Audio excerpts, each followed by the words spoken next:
Hello, myRockworld. Today we have the big honor to meet one of the 70s legends, which is Ray Dorset, or A.K. Mungo Jerry, also known as main as Mr. Summertime. So my first question is to give you a little overview, but first I have to say welcome in Augsburg. I have to say it's a great pleasure, and I'm very happy that you take the time to come and see me. Perfect. And he is a cool guy because he just took his guitar and we don't know what's gonna happen. So if you hear some music between, this is Ray because he talks and plays and is very authentic and he's a very nice guy. So first question. I wish my wife had said that before she just decided to throw me out. Maybe we get some German words at the end. So, not everyone is familiar with the whole story about Mungo Jerry, the band Mungo Jerry, and mainly the many compositions of Ray. But for sure, everybody knows "In the Summertime" this was one of the biggest hits of 1970. Please give us, Ray, give us a brief history. When did the band comes together and who is Mungo Jerry in 2017? So a little bit about the starting, also about, is Mungo Jerry a band or is it just Ray? So we don't know. So give us a little bit story. I started playing the guitar when I was about 10 years old, and that's when I formed my first band. And that was a skiffle group. And I played songs from like Lonnie Donegan and the Vipers and all this kind of stuff. Cool. My parents were well into music. We had a piano in the house, and my mother played the piano. My father played the piano, and he played the harmonica. But he didn't play the blues harmonica. He played a melody on it. Okay, and then I progressed from skiffle into rock and roll and the history of rock and roll and rockabilly, and I eventually got to be playing with a rock band, playing cover versions, and before I started to write songs. So I played Little Richard, Fats Domino, Elvis stuff, all the rock and roll guys. Yeah, that's about it. Yeah. And then how it did comes together with Mungo Jerry? Well, you know, there was a band. It was called. We eventually changed our name to the Tramps. And we won the Loughton Beat Group competition in 1964, and that's where I second time I saw the Who, when they were going out for about £30 a night. Wow! And this was fantastic, and they were such a brilliant band. You know, they were absolutely tremendous, and that was a four-piece. And at that time, I was the singer and played rhythm guitar. Mm-hmm. The bass player and the drummer wanted to change the band, and they sacked the guitar player. And they sacked me also. Oh. Yeah. Wow. But then they asked me if I would play guitar when they tried out a new singer. So I played the guitar, and the singer that they hired was a guy called Owen Finnegan. Yeah. But before we did any gigs, he left and became the singer of the first Keith Hartley band. Oh, wow. The drummer. So they asked me if I would do some singing so that they could try out a guitar player. So we went to London, and we did an audition on the guitar player, and everyone was saying, why do you need to get another guitar player? Why do you need to get another singer when this guy can do everything, like Stevie Winwood, for example? Yeah. And they said, yeah, you're right. So we became a three-piece band, and the name was changed to the Sweet and Sour Band. Wow. Okay, and we were playing kind of psychedelic rock blues. We're very much, after doing the gig in Hounslow, supporting Eric Clapton not Eric Clapton, the Yardbirds, the original Yardbirds. Absolutely fantastic band. Yeah. And Eric Clapton asked me if he could use one of my plectrums. Yes, cool. and that was fantastic. And then he gave it back to me after the gig. I should have kept it. Wow. So I saw an advertisement in the Melody Maker, and for a band to back somebody. It didn't say who it was. Yes. And we went to London and to a pub above, there was a hall. Yes. Above a pub in Tottenham Court Road, and there was a guy there. His name Jimmy Miller. Yes. And he was, at that time, he was the producer of Jimmy Cliff. And what I didn't know, he was also the producer of Jackie Edwards. And Jackie Edwards wrote the song "Keep On Running" for Spencer Davis. Yes. Somebody Help Me. He also wrote "Come On Home" for Wayne Fontana and the Mindbenders.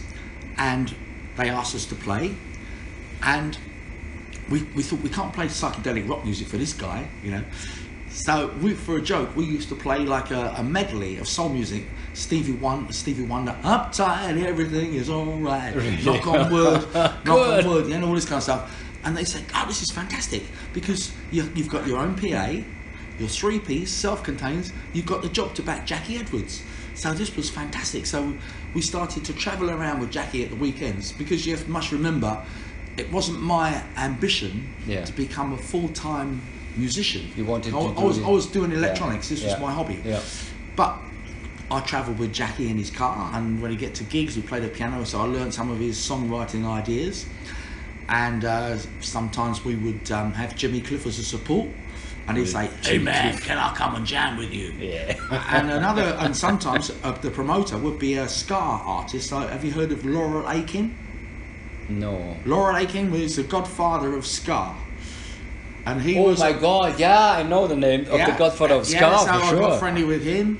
And then we got this gig at the Caribbean Arts Festival in Manchester to back Jackie Edwards and Millie Small. My boy lollipop, da, da, da. Yeah, this was all great, because on the other hand, we were playing like psychedelic rock gigs and clubs, and then completely different, played in Afro-Caribbean clubs. And I heard this great record on the radio, and it was 007 by Desmond Decker and the Aces. I know the numbers. And then 1 year later, it became a big hit. Yeah. Because a guy, I was in Tony Hall, a guy that ended up becoming the promoter for the Beatles, you know, promoting the Beatles records. He picked up on it and he promoted it. So this was great. Yeah. This was really good. I really enjoyed that period. Yeah. But you haven't written own songs at this time. I just started writing songs. You just started. Yeah. You speak about the year 1960. Well, when we were called the Tramps, 66, 67, a little bit later. No, it was before. Before. I would say it was round about the time. I was born in 1946. Yes. So it was round about when I was 16 that I started to write some songs. Oh wow! Yeah. So I can't work that out, but there wasn't a lot of money for me. Can you still remember the first song you have written? I think the first song that I wrote that I can remember. Yes. I was coming back to my house late at night, walking from the bus, okay, and we changed the name of the band to the Tramps. Yes. And I wrote a song called Tramping. Can you play it? Oh, well, it was like a Bo Diddley rhythm. But I can't remember all the words. Just some. Yeah, right. To get a feeling. I don't know. I'm walking along, all alone, tramping around on my way home. I got no money, I got no car, I got no money to go to the bar. I'm tramping around, or something like this, you know. Oh, perfect, perfect. Something like that, yeah. This was the first song. Yeah, something like that. Yeah. Wow. Let's make a cut to change to Mungo Jerry. I heard about that you played your first gig on a big festival with a lot of other bands like Grateful Dead and other things. Is that right? Yes. Now, but I have to tell you this before we get into that. Okay. Okay. Now, when we were a 3-piece band, yes, we started to get gigs from an agency called the London City Agency. Okay. And two of the guys from the agency had put an advertisement in the Melody Maker for a Doors Love type band. Okay. One of the bands that went to I think it was at the 100 Club in Oxford Street. Or it could have been Ken Collier Club, I just can't remember. But they were both in that area. And Fairport Convention came, they got turned down, and we got signed up. Now, Harry Simmons was the manager of Chicken Shack. Yeah. At the time, Christine Perfect was the keyboard player. My God. Okay. And which is now his younger brother, which is now Fleetwood Mac. Yeah, his younger brother was is Kim Simmons, the guitar player of Savoy Brown. That's it. Now, as these bands were getting more popular, then they couldn't do the pubs and the small clubs, so we got those gigs. Yeah. Okay. So we started to play at Middle Earth in Covent Garden, which is a big psychedelic rock venue, which was fantastic. Like, for example, one of a great memory, I went to the Windsor Jazz and Blues Festival and saw Keith West and Tomorrow. Yes. Wow. Steve Howe was the guitar player. Yeah. The next night, From Yes. we did a gig at Middle Earth in Covent Garden, and tomorrow we're on. So it was great. So I went and spoke to the guys. Yeah. And I said, "Oh, you did a fantastic gig last night." Anyway, to cut a long story short, Roger Earl, the drummer, got the job as the new drummer with Savoy Brown. Yes. And so we had to find a new drummer. And I decided that I would go back to playing rock and roll. Yes. So I had written some rock and roll songs and playing rock and roll covers. And we got Colin Earl, who's Roger's older brother, in on the piano. Okay. He was a Jerry Lewis fan. Okay. He was good at this kind of stuff, and but he couldn't play many keys. And he also was a fan of Otis Spann, the keyboard player, piano player. He played with Muddy Waters. Great blues player.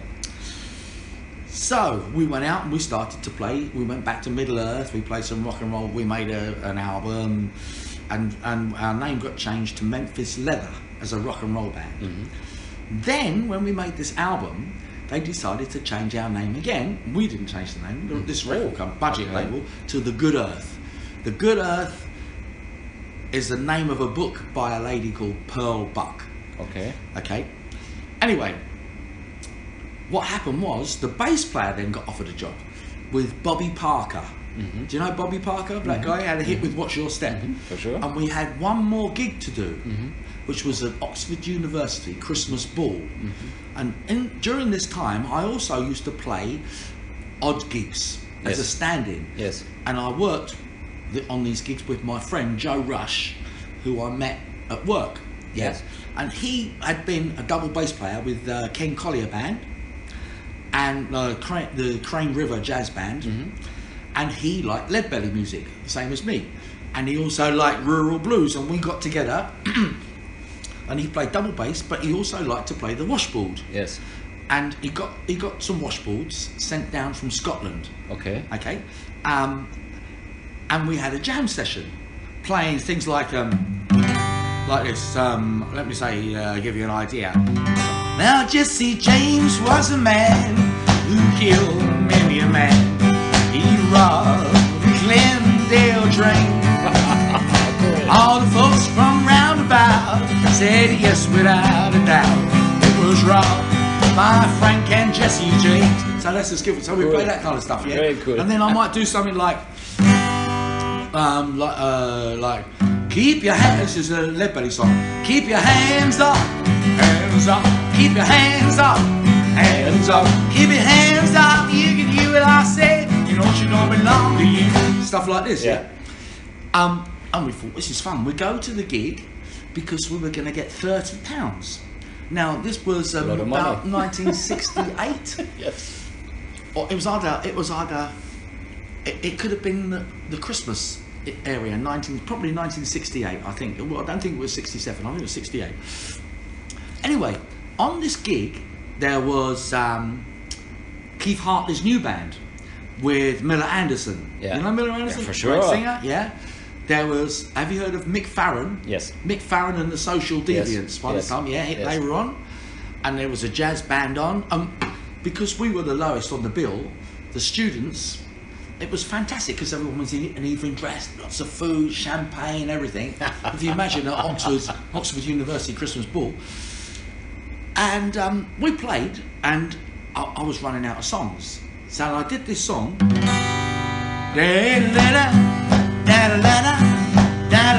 This is Maggie, yeah? She got long legs, she got big eyes. She wears stills that show her thighs. Oh, Maggie. It's on the first album. Wow. I played it 4 or 5 times. The students loved all this music. And they said, when everyone had finished, they asked us if we'd play again. So we said, yeah, and it was so good that everybody went crazy, and they had to turn the power off at 3:45, at 15 minutes before, in the morning. Yes. And we all went home in a good mood. We got our money, Yeah. we had a great time, and I said to the guys, you know what, maybe we should go out and do gigs playing this kind of music. Oh. Because I always was, I started playing rockabilly because I like rockabilly. Woo, baby, baby, baby, baby, baby, baby, baby. Woo, baby, baby, baby, oh, woo, baby, baby, baby, baby. Come back, baby, I wanna play house with you. You may go to college, you may go to school, you may have a pink Cadillac, but don't you be nobody's fool. But if you come back to play, see the Elvis Presley song. So we played a mixture: jug band, skiffle, rockabilly. No drums. Yeah, no drums. Just the three-piece. Double bass. washboard? No. No washboard. No. Then double bass. Double bass, guitar, and piano. No and drum. I played kazoo. Yeah. And I played blues harmonica. Yeah. And I wanted to sit down. Yes. Because I saw Alex's Corner on TV. You know Alex's Corner? For sure. Yeah. And he sat. And when I saw him on TV, he sat down. And I thought, people take you more seriously if you sit down and play and speak.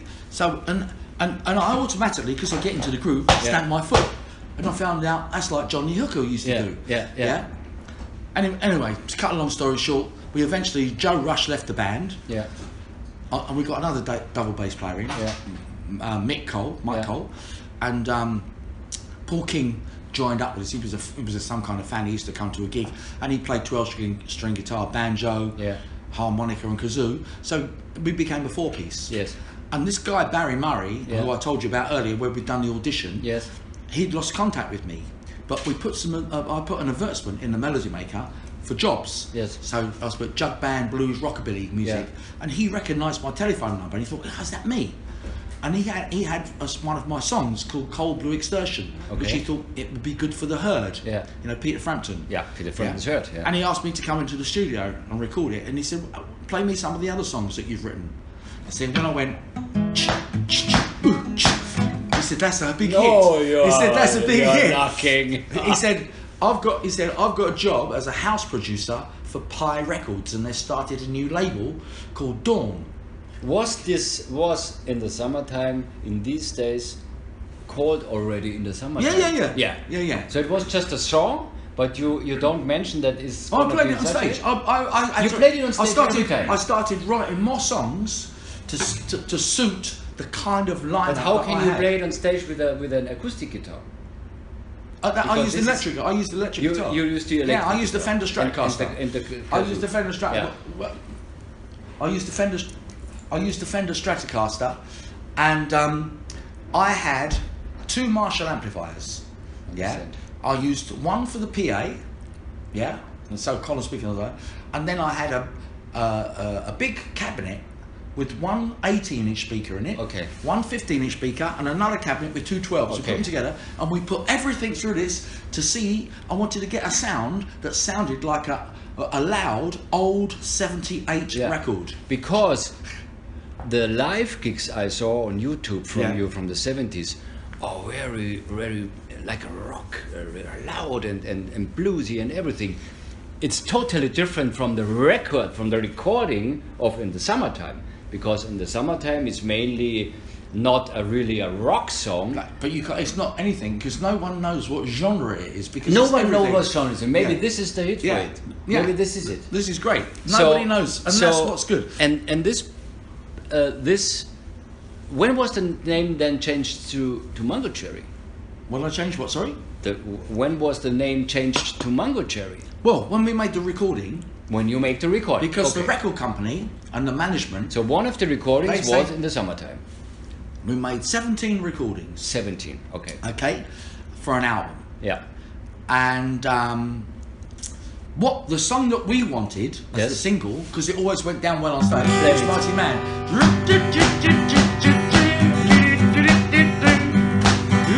Mighty Man, yeah? Because the audiences always used to go crazy.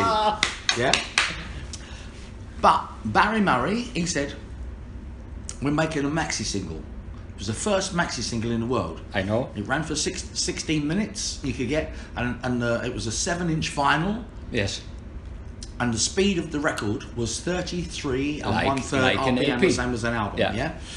So what they did, they put In the Summertime as the first track, Mighty Man as the second track, and on the other side, I did a version of Dust Pneumonia Blues, a Woody Guthrie composition, which came from the album Dust Bowl Ballads. Wow. Yeah, and that was so long, it took up the whole of the other side of the record. Unbelievable nowadays. Yeah, and that was the first thing that got played on the radio. But that was, I'd say, on the BBC radio. Yes. But all the pirate stations have started to play in the summertime. Yes. Now, the record was released on the 22nd of May, 1970. Yes. And the management had got an investment to put on a festival. And the festival was held in a place called Madeley, near Madeley, Newcastle upon Tyne. Mm-hmm. No, sorry, Newcastle under Lyme. Mm-hmm. And what they'd done, they got the Grateful Dead, Jose Feliciano, Black Sabbath, Ginger Baker's Air Force, Traffic, Free, Everybody.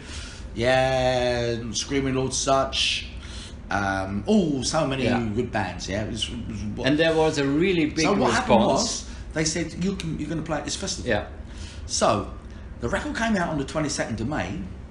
We did the show on the 23rd of May. Yes. And John Peel was one of the compares, along with Jerry Floyd and another guy. Can't remember his name from the Pirate Radio. Sorry, I can't remember his name. No problem. Anyway, the audience went totally crazy.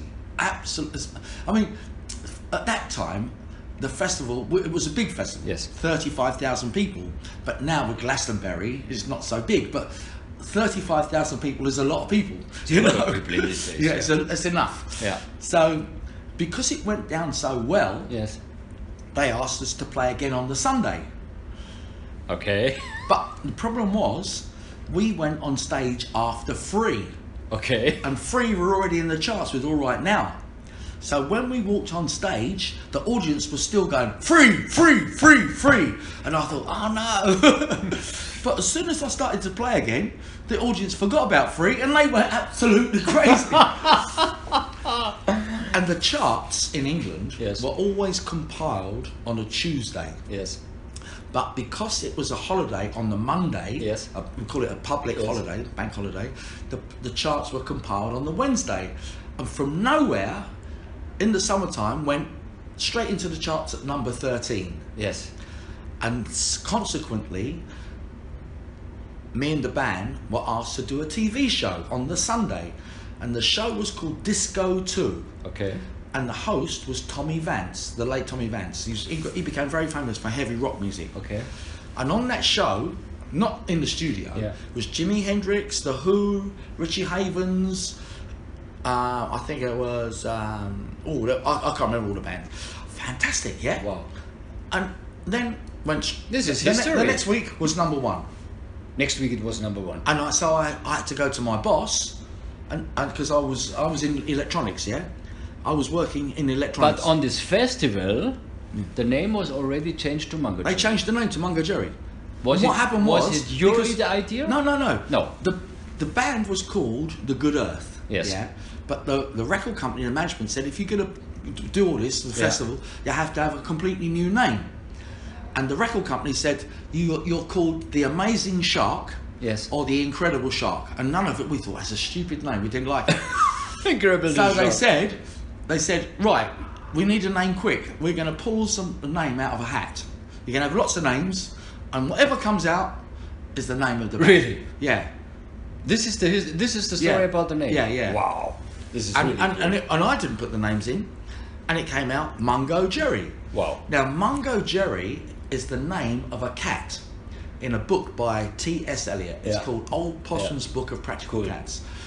So the name comes out. But it's spelled differently in the book. Mungo Jerry is spelled with all one word, and the Jerry part is yacht, or Jerrie. Okay. But the spelling that we got was the same as the cartoon character, the Disney character, Tom and Jerry, Jerry. Yeah, So it became two separate words, Mungo and Jerry. Jerry. Yeah. And of course, because I was the front man, Yeah. I wrote all the songs, Yeah. and I was the singer, and I did everything, people started to call me Mungo. Mr. Mungo. This is cool. So, because I know what you wanted to say, though, let's change.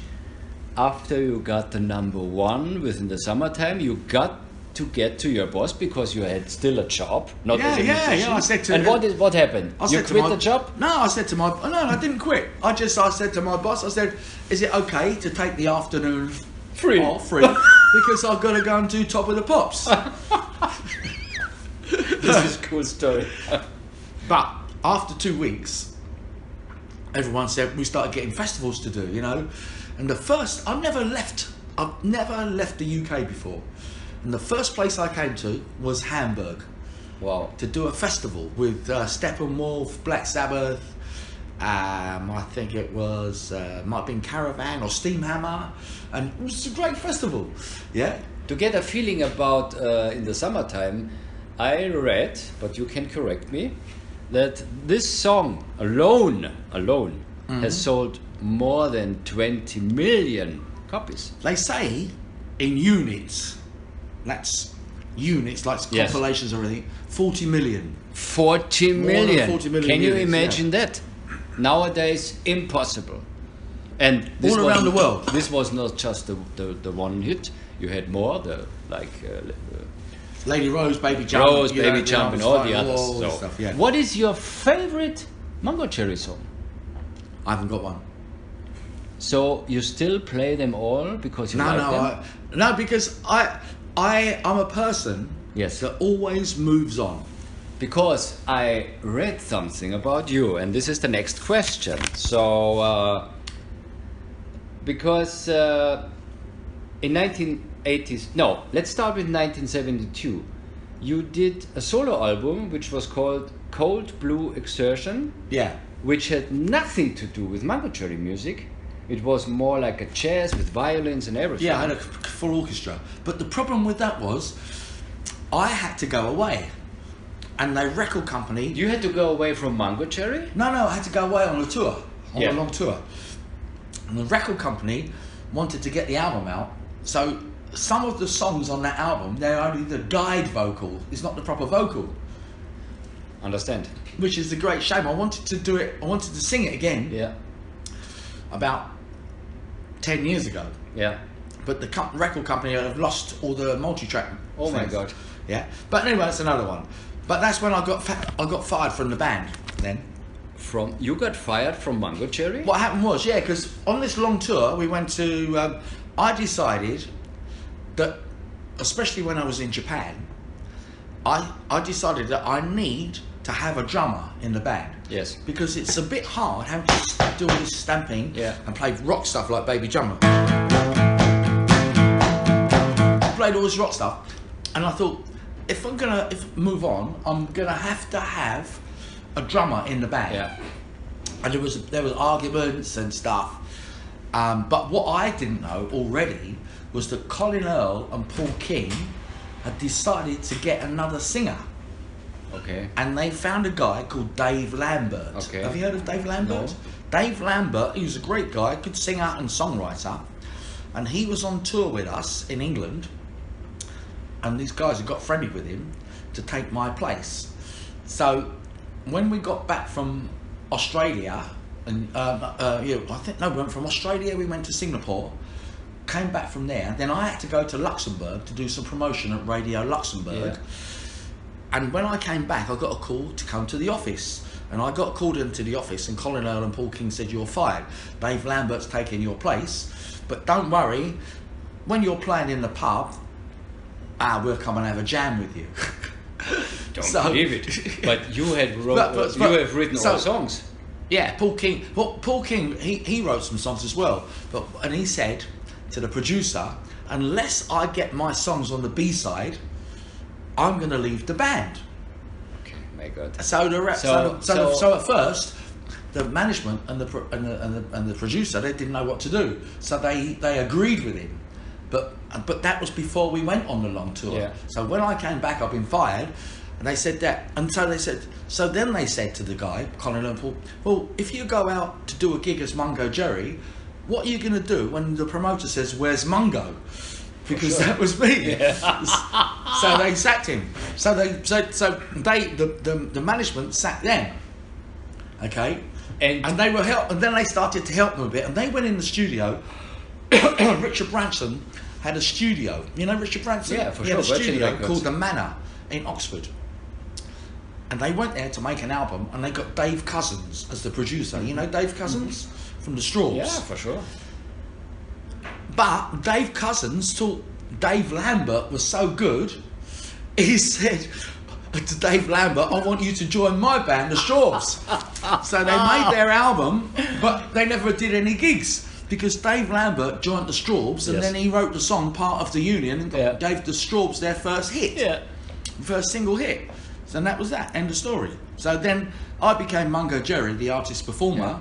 So the brand is yours. Yeah.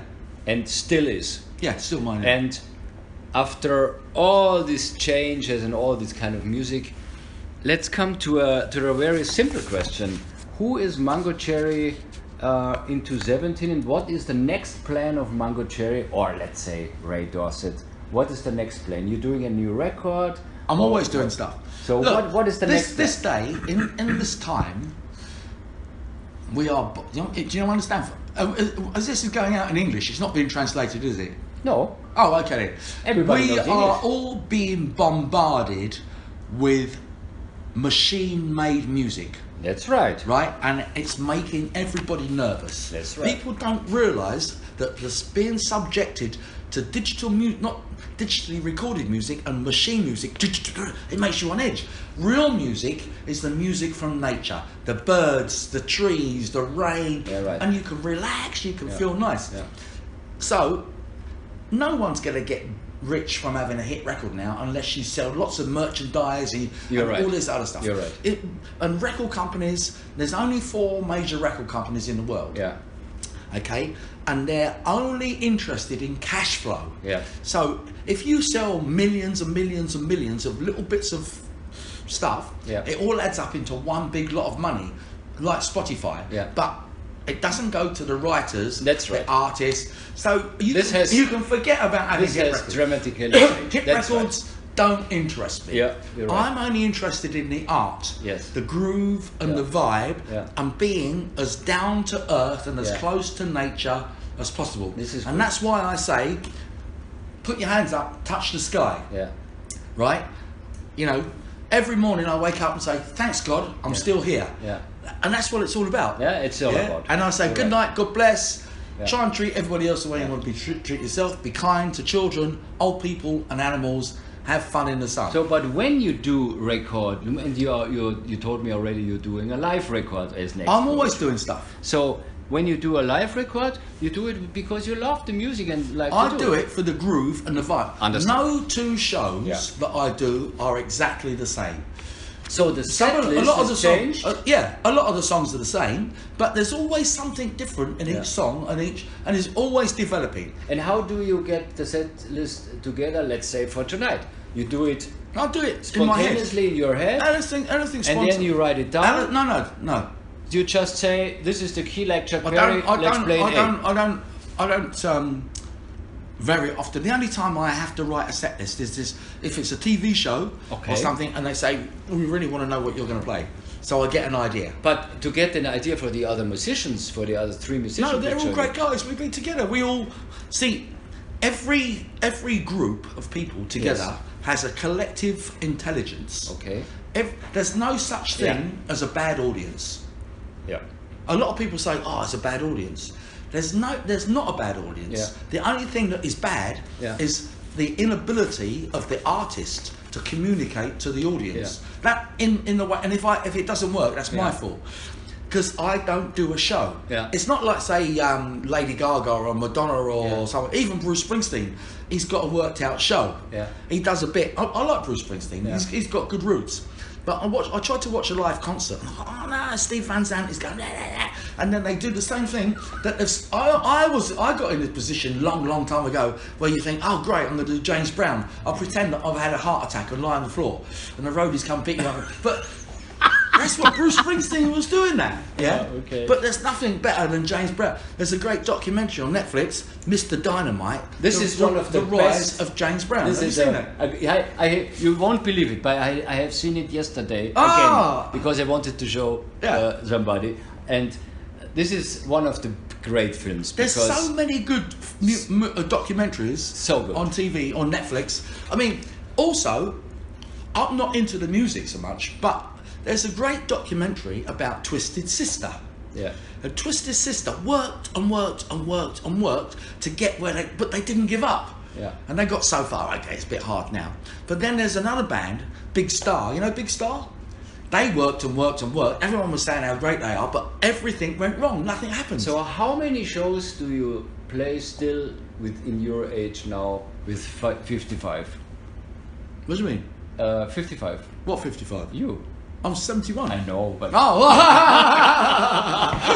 a little shock, you look like 55 because I'm 58, you know. Oh, are you? And my hair is grey and yours is really good. Yeah, but mine's coloured. Mine's coloured. I know I've got more. Who blames who? It's real. You know. It is real, but it's not the real colour. The better thing, These are real, but they're not the real colour. Right. The better thing is you have your own hair because you can have a wig too, you know. Yeah, I get to it. I get to it. Yeah, like Bobby Farrell. I think he used to wear a wig. He was a nice guy. He was a really nice guy. You see, I like all music. Yeah. I like pop music. Yeah. I like good pop. I like Herman's Hermits. This brings me to the question, the essential questions always for me. What were your really heroes in music, starting out to play music? Who influenced you most? It's a difficult one because I know because so many people influenced me, right? So I have to give you several names. Yeah. Okay. So obviously Lonnie Donegan, because of Little Richard, Bill Haley, Elvis Presley, Fats Domino, Gene Vincent, Jerry Lee Lewis. Yeah. All that great rock and roll, and especially Buddy Holly. Buddy Holly for the songwriting, the playing, and the groove. But you won't believe it. A lot of musicians we ask for that question, a lot of them say Buddy Holly. I have never understood why they say Buddy Holly. For me, Buddy Holly was not this kind of a big songwriter. Am I right or not? How can you say that? All the Beatles were very, very, very highly influenced by Buddy Holly. And the same as the Everly Brothers. Yeah. You see, I liked the Everly Brothers stuff, but I never was into doing harmonies. Yeah. But when you think about the Beatles, they like Buddy Holly and they like the Everly Brothers. Yeah. And that's it all comes from. But you can't speak about the Beatles with any other groups, because there's never been a better group, as you say, a beat group, and there will never be a better beat group. I think you're right. So the Beatles are something 100%. What is your favourite song? The same as the Rolling Stones, you see. That's the same. Yeah, it's another, but that's another genre. It's another. See, I love the Rolling Stones because of the groove and because they brought more. Of like Muddy Waters and all these others like Jimmy Reed. Yeah. They brought this like more to the fore. But then again, the Animals, Eric Burden, he's got a great voice. As a show, you won't get anything better than the Who, than the original Who. Yeah. And then of course the Yardbirds. Yeah. A lot of people thought Keith Ralph wasn't such a good singer, but he was a good blues harp player. But mainly you would say all the rock and roll guys, and also Buddy Holly was a big influence for you to make. Yeah, but also the soul guys, Otis Redding, Wilson Pickett. Yeah. See, I like a lot of stuff. I like a lot of jazz stuff. Yeah. Yeah. And traditional stuff, Louis Armstrong. Yeah. You know, Bessie Smith. Yeah. And then I go back to Leadbelly, Woody Guthrie. Yeah. So I've got a lot of I've soaked up a lot of music. Yeah. And genres of music. If you, because you have also written songs for Elvis, I read, and other guys, you did a lot of songwriting. Yeah, but I only wrote for myself mainly, unless someone asked me. But let me carry on. Yeah. Because I was then got very, very much into the Doors. Yes. And now the Doors did like Backdoor Man, for example. They did a good version of God. So they got this blues, and they were resident at the Whiskey A Go Go in LA. Yeah. Where we played in America. So, and then I got into the Stranglers, because obviously the Stranglers have been influenced by the Doors, and I liked the Ramones. You see, so I didn't stop. You did this is the main. I like New Order, Joy Division. You didn't stop. Yeah. Yeah. So the interests are still there. Yeah. So now we know that. I hope we don't go because we've got to have a sound check. Are you ready? We're going to do a sound check. If we don't stop, we got to go and do a sound check. We are very, very. We have to stop at the end. So. Okay. One last thing, a funny secret about yourself that nobody knows. Maybe a funny truth. Look, if I've got a secret, then it stays a secret. So everything. So I don't have any secrets. That if I've got a secret, then I'm not going to tell you, am I? Because it's a secret. Then, some last words to your fans, please. Okay. Good night. God bless. Thanks for coming. We love you all, and thanks for taking an interest. Perfect. Okay. Great, Ray. Thank you very much. Okay. Thank you. Thank you. Right. Sorry I have to go. Yeah, but I have to go and do this first. Yeah. I'm sorry about that, but we can do that. No problem. Can we take some pics at the sound check? You can? Yeah. Now, first of all, can you take that? Because I must